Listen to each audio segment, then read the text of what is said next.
Hola, hoy vamos a hablar de economía, naturalmente en asuntos públicos, que es el tema del momento, porque estamos todos esperando el acuerdo con el Fondo Monetario Internacional, ¿sí, Silvia? Que no sé, todo tipo de especulaciones.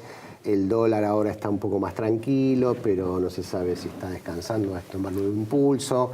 La bolsa sigue en la montaña rusa, los bonos argentinos también suben y bajan. Bueno, es la historia ya conocida, vivimos en la Argentina y los argentinos más o menos estamos acostumbrados a estos vaivenes. Y en el Día del Periodista, qué mejor que tenerlo Ismael Bermúdez, que fue premio CONEX el año pasado por su labor en la prensa gráfica. Así que, Ismael, muchísimas gracias de verdad por estar esta noche con nosotros. Así que te vamos a aprovechar Claro, sí. como si estuviéramos en mesa de periodistas, en la redacción, charlando sobre qué está pasando, qué puede pasar, como lo hemos hecho tantos años. Con la señora Silvia todos los días. Sí. Bueno. A ver, el paquete con el fondo, todo tipo de especulaciones. Parece que va a ser algo grande, ¿no? Y que no va a venir solamente el fondo, sino que van a venir otras instituciones, se está armando como una masa, ¿no? Bancos internacionales, y está hablando también de un intercambio de monedas, el famoso swap con China.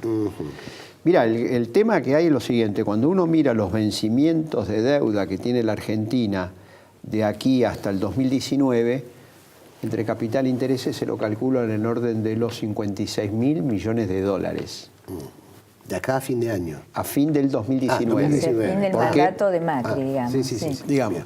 Entonces, ¿qué es lo que sucede? El paquete que necesita respaldo para asegurar el financiamiento de ese nivel de deuda tiene que ser voluminoso, porque se supone que la Argentina tiene cerrado el acceso a los mercados voluntarios de deuda, salvo hacer algunas renovaciones de letras, especialmente acá en la Argentina.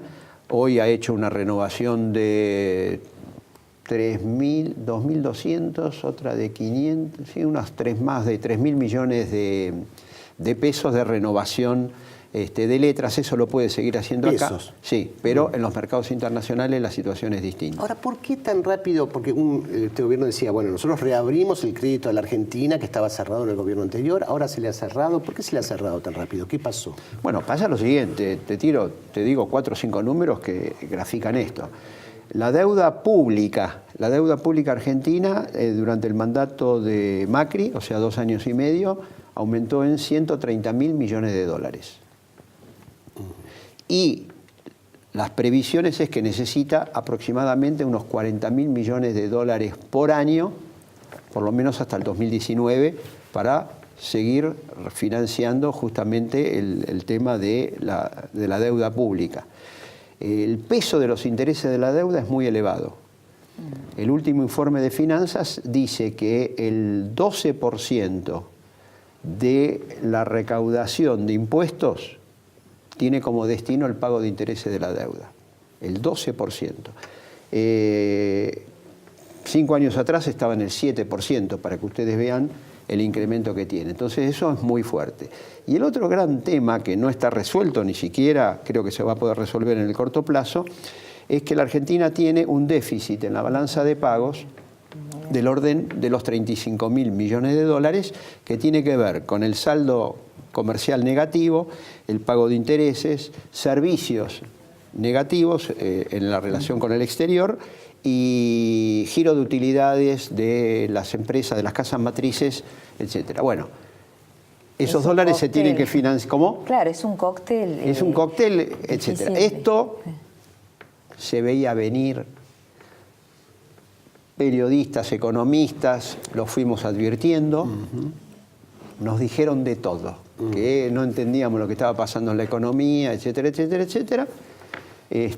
Y bueno, finalmente, ya a fin del año pasado, esto se manifestó y tuvimos esta fuga de capitales. O sea, los acreedores no solamente dijeron, señores, no les prestamos más, sino que nos llevamos de las reservas 12.000 millones de dólares o un poco más, porque esa es la caída neta de las reservas. Como la Argentina se endeudó, la fuga de capitales, yo creo que fue del orden de más de 15.000 millones de dólares en un lapso de menos menos de medio año, en 4 meses, prácticamente 4 meses. ¿Cuánto tuvo que ver la turbulencia internacional, la pequeña suba de tasas de Estados Unidos? Porque bueno, también Turquía sufrió, fueron los 2 únicos países, ¿no? Los que más Argentina sufrieron. Y Turquía, porque son los 2 que tienen un déficit de cuenta corriente muy alta. Cuando uno ve cuánto devaluó Brasil con la turbulencia internacional y pese a la crisis política atroz que tiene, devaluó mucho menos de la mitad que nosotros. Lo de Brasil, hagamos un paréntesis porque hay bastante novedades también de Brasil. Dale, lo vamos a hablar. Pero sí, evidentemente el aumento de la tasa de interés llevó a una salida general de dólares de prácticamente de los mercados emergentes. A la cabeza, como bien dice Silvia, Argentina y Turquía. Turquía tuvo una fuerte devaluación de la moneda, fuga de capitales, y en la Argentina exactamente lo mismo. Ahora, ¿qué es lo que sucede? El resto del mundo no es que estaba totalmente tranquilo. Tuvimos devaluación del euro. Guerra comercial. Guerra comercial. Tuvimos el tema de la fuerte crisis de Italia, la crisis política que se trasladó ahora a España, y aparte, esto es muy importante, los bancos europeos estaban muy expuestos en Turquía, especialmente bancos españoles, y la caída, digamos, o la fuga de divisas que hubo en Turquía afectó mucho en las posiciones de los bancos españoles, y por eso también, además de la crisis con la renuncia de Rajoy, se abrió ahí también un interrogante con el caso de España. En el caso de Brasil, las últimas semanas hay una fuerte devaluación del real.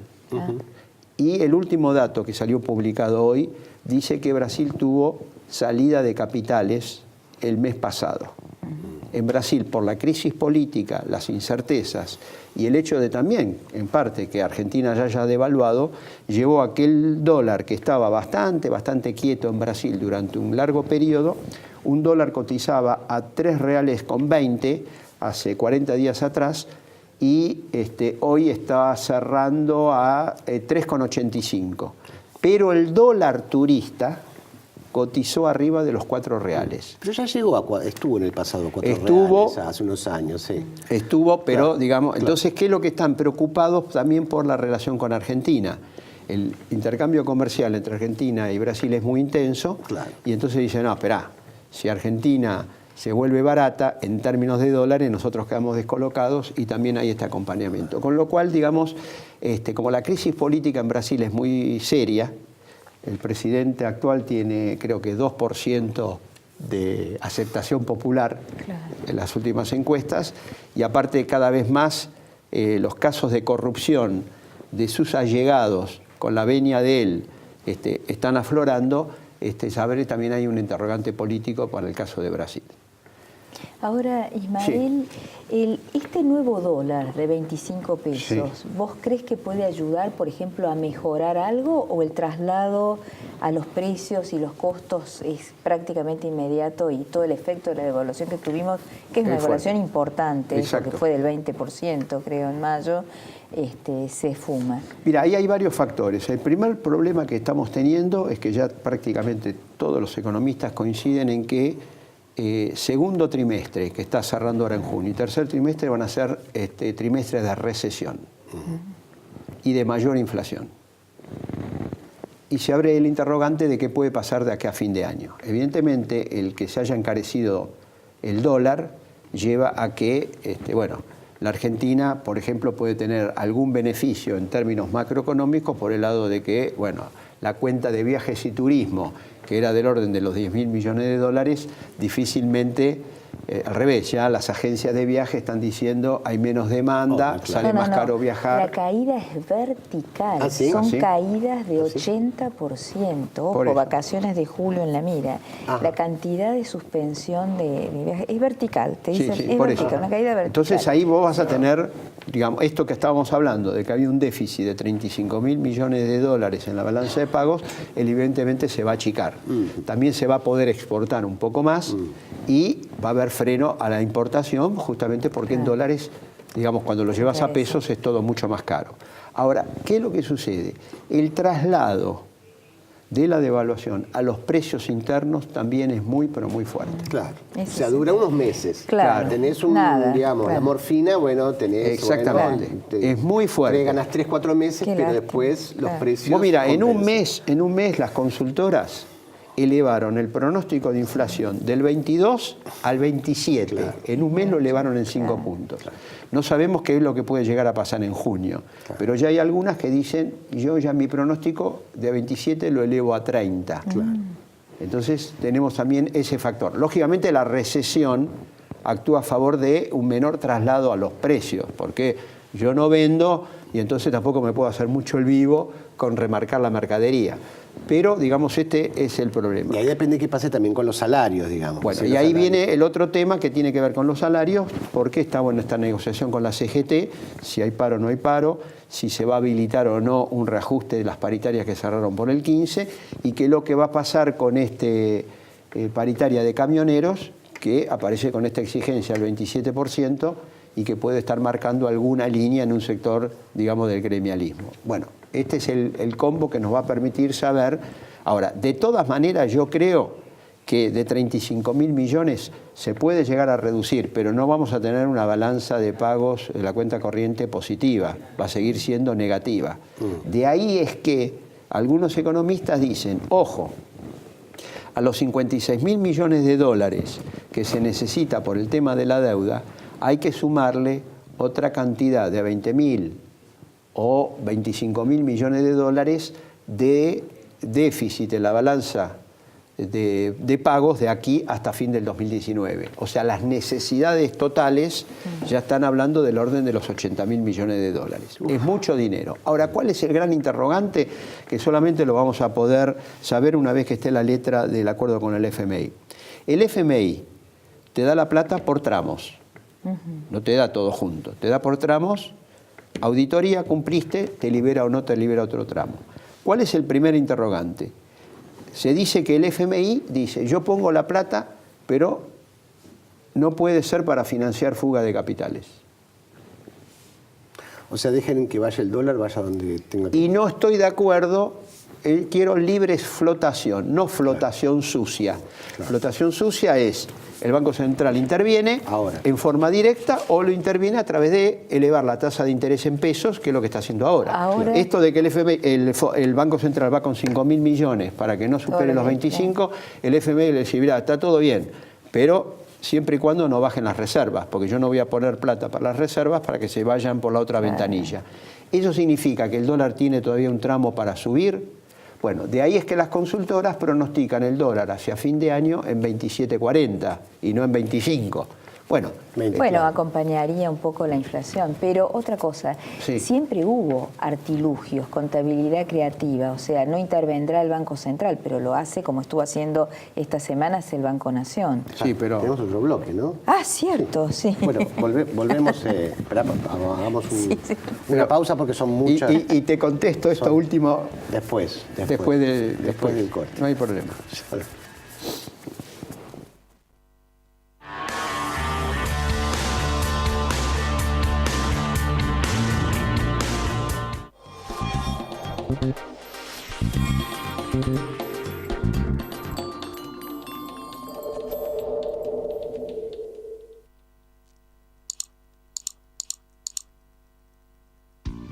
Auspicia este programa ARBA, Agencia de Recaudación, Buenos Aires, Provincia. Voz de Neo 1825.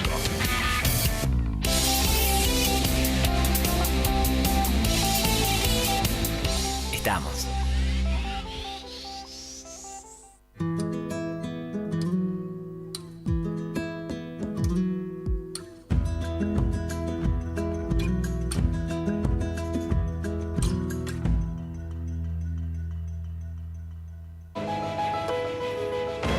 Los pájaros vuelan en B, siempre en B, porque en B se llega más lejos.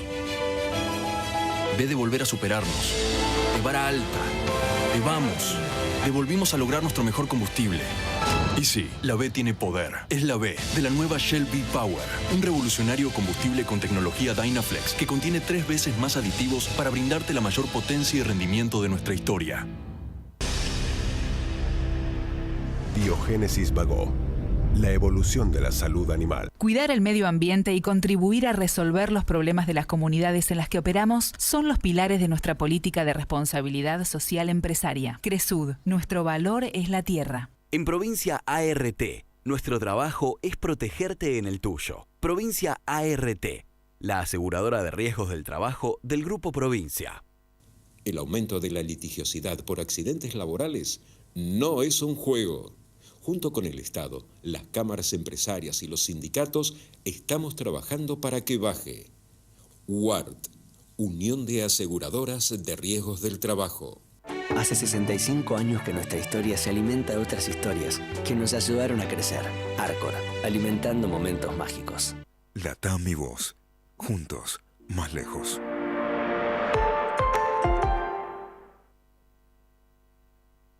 ¿Pensaste alguna vez en todo lo que te da la tierra?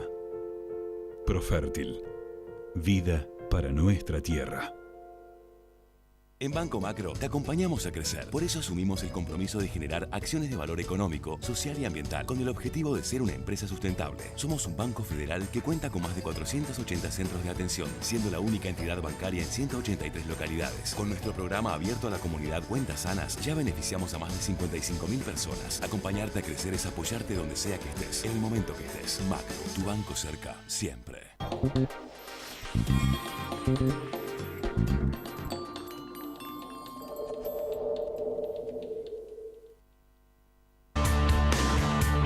Seguimos en asuntos públicos, haciendo foco en la convulsionada economía argentina, para variar, y estábamos, bueno, hablando de la contabilidad creativa. Del dólar y la contabilidad creativa. No, te quiero decir lo siguiente.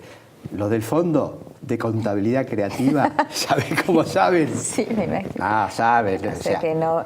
Si nosotros nos avivamos, vos te das cuenta que el Fondo Monetario Internacional... De eso trabaja. De eso trabaja. De eso trabaja. Entonces, todas estas cosas de contabilidad creativa... Tuvimos el INDEC famoso con Moreno, Claro. Bueno, todas las trapisondas que se quisieron hacer y finalmente siempre de una manera u otra termina saliendo públicamente en qué consiste la contabilidad creativa, o sea, cómo viene el engaño. Entonces, por ese lado no creo que prosperen. ¿Vos pensás que el acuerdo con el fondo le puede obligar al gobierno a hacer algo que no está en su... Digo, no en materia fiscales, pero el fondo está, por ejemplo, no ven con malos ojos ciertos controles de capitales, por ejemplo, que este gobierno ha liberalizado completamente. ¿No pueden llegar a decirle algo que no le suene bien a sus políticas de hasta ¿Al ahora? gobierno? Sí. Y sí, yo creo que sí. Por ejemplo, el gobierno sacó esa resolución que hace que vos, el exportador, no está obligado a liquidar las divisas de las ventas que hizo. Sí. Las puede dejar afuera todo el tiempo. Sí. Bueno, vos te das cuenta, si vos tenés una crisis de la balanza de pagos, Claro. y exportaste, bueno, no digo que traiga, que no anticipes el pago, pero por lo menos cuando liquidar las divisas aquí. Liquidar las divisas aquí. Claro. Lo Eso mismo con el lado... puede cambiar. Eso, Claro, digamos, me obvio, parece que... sí. Digo, estos se pasaron de raya. Claro, o bajar las retenciones, por ejemplo, al momento que tenés una crisis fiscal. No bajar. Porque con la soja hay un cronograma de reducción adicional. Sí, claro. Lo único que se estaba discutiendo es que esa reducción adicional postergarla. Claro. O sea, siguen con la rebaja de retenciones, pero la rebaja mensual de 0,5 para los meses siguientes, frenarla. Y bueno, hubo prácticamente una crisis política con el gobierno en relación a ese tema. Pues eso es inconsistente porque eso es equivalente a decirle al productor, mira, yo te doy el 6% anual, ¿no? Es equivalente al 6% anual para que vos no tengas la soja allí, que son los soja dólares. Entonces es un incentivo a no vender en lugar de vender. O sea, es contradictorio con un mercado de cambios que está subofertado. Sí, yo postergo la venta porque si la postergo voy a recibir más dólares que de la otra manera. Bueno, esa sería una medida bastante lógica, aparte después de una devaluación. Claro. Vos ya tenés una ventaja de 25% en la devaluación en pesos y encima te tengo que dar retenciones, etc. Bueno, ese es otro tema, es la reducción, que se ha hablado muy poco. Ya está en vigencia, o ya se efectivizó la reducción de los aportes patronales. El último informe de la AFIP dice que la recaudación por contribuciones patronales descendió en términos nominales. Lógicamente. ¿Por qué motivo? Porque los primeros 2.400 pesos de salario no paga. Por lo tanto, abarca a todo el universo de 7 millones de trabajadores privados. Entonces vos calculás 7 millones por 2.400 a una tasa de contribución patronal del 20%, es un dinero enorme. Y entonces ya la recaudación de mayo, que dio a conocer la AFIP, los primeros días de junio, si vos mirás el rubro contribuciones patronales, está en negativo. Pero no era que aumentó mucho, ¿por qué aumentó tanto la recaudación? La recaudación aumentó en parte por los derechos de exportación, por la devaluación, y también por el hecho de que como hay una carga impositiva muy fuerte sobre los servicios públicos, electricidad, gas, etcétera, eso lógicamente hubo aumentos. Valores inflados en valores inflados, entonces también hubo una recaudación mayor por el lado de IVA, mayor por derechos de exportación y también por derechos de importación por la devaluación monetaria. Pero el rubro contribuciones patronales sale en negativo. Eso que decís es gravísimo porque es una desfinanciación muy importante. Claro, ahí viene. Claro, entonces ANSES recibe menos dinero. Claro. Y después, por otro lado, cuando tiene que pagar, ¿qué hace? Apela directamente a la Corte para no pagar fallos de segunda instancia cuando ANSES había dicho que no lo iba a hacer, que nunca más iba a apelar a la Corte fallos de segunda instancia, porque ya con segunda instancia se consideraban sentencia firme. Ahora, ¿por qué siguen estos fallos? Te saco un poquito de tema, porque ¿no estuvo la reparación histórica con los jubilados? Claro, pero pasa lo siguiente. Con los jubilados hay que hacer la siguiente aclaración. Estaban los jubilados que no hicieron juicio y los jubilados que hicieron juicio. El jubilado que no hizo juicio, viene a la reparación histórica y le dice, te voy a dar un suplemento. Poco, grande, etcétera, mediano. Haga clic en la computadora y diga que sí. Entonces, lógicamente, si yo no hice juicio y me van a ofrecer un 5, un 10, un 15, un 20% más, digo que sí. Tengo que ir y firmar que me comprometo, que a cambio de recibir ese porcentaje de aumento, no voy a hacer juicio. Ahora, después están aquellos que hicieron juicio. Abren la computadora, miran ahí el ofrecimiento que le hace el ANSES y miran y dicen, pues este me ofrece un 10%. ¿Y cuánto me corresponde por el juicio? Un 80%. Entonces, ¿quiénes son los que rechazaron la reparación histórica? Los que tienen juicio con sentencia que le está dando más del doble de lo que es el ofrecimiento. A esa gente, ANSES, que ya tiene inclusive sentencia de segunda instancia favorable, a esa gente apeló a la Corte. Y entonces ahora la Corte tiene que decidir, algo más serio, apela al ANSES. La Cámara de la Seguridad Social se rechaza la apelación, porque dice no se justifica que usted apele a la Corte porque ya hay doctrina y todo lo demás. Entonces van con recurso de queja a la Corte.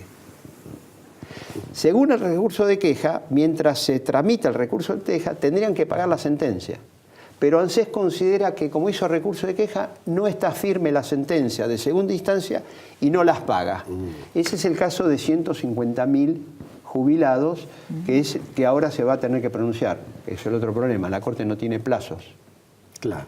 Pero pasa lo siguiente, es gente que quizá inició un juicio en el 2004, quizá ahora tiene 80, 82, 83 años, ya tuvo fallo favorable en primera instancia, segunda instancia y a la hora de pagar no se lo están cancelando. Ese es uno de los motivos más importantes del tema previsional. Y ahora se agregó de la fórmula que se la consideró el retroactivo inconstitucional, porque las leyes no pueden aplicarse en forma retroactiva.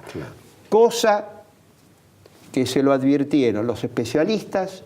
Yo en especial me encargué de consultar a cualquier cantidad de constitucionalistas, como Sapsay, Félix León, etcétera, en artículos que salieron publicados en el diario, donde decía, el cambio de fórmula previsional es inconstitucional porque se aplica en forma retroactiva. Y ahora efectivamente... Y efectivamente ahora la justicia lo... Pero era algo cantado, ya se sabía. Entonces yo digo lo siguiente, ¿por qué un gobierno que sabe que la ley va a ser, que es una ley inconstitucional, aún así la sanciona? Bueno, y en el minuto que nos queda, Ismael, me da la impresión de que el fondo a los jubilados no le va a ser...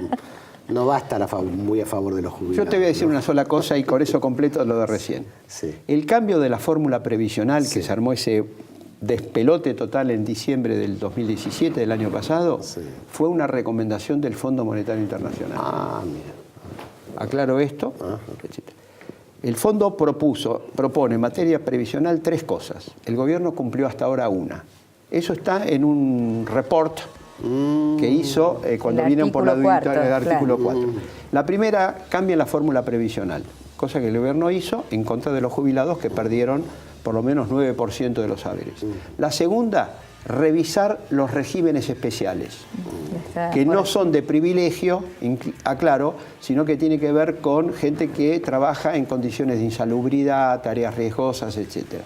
Y el tercer punto, que es el más grave, y si llega a estar en el acuerdo con el FMI, te digo que la Argentina va a pasar momentos de mucha tensión, modificar la fórmula para el cálculo de las futuras jubilaciones. Para los nuevos jubilados, los que se jubilen de ahora en adelante, en lugar de recibir el 65% del sueldo, 50%. Nos vamos. Bueno, así están las cosas. Esta es la realidad, Silvia. Gracias, Ismael, por estar con nosotros y a ustedes. Esto fue Asuntos Públicos.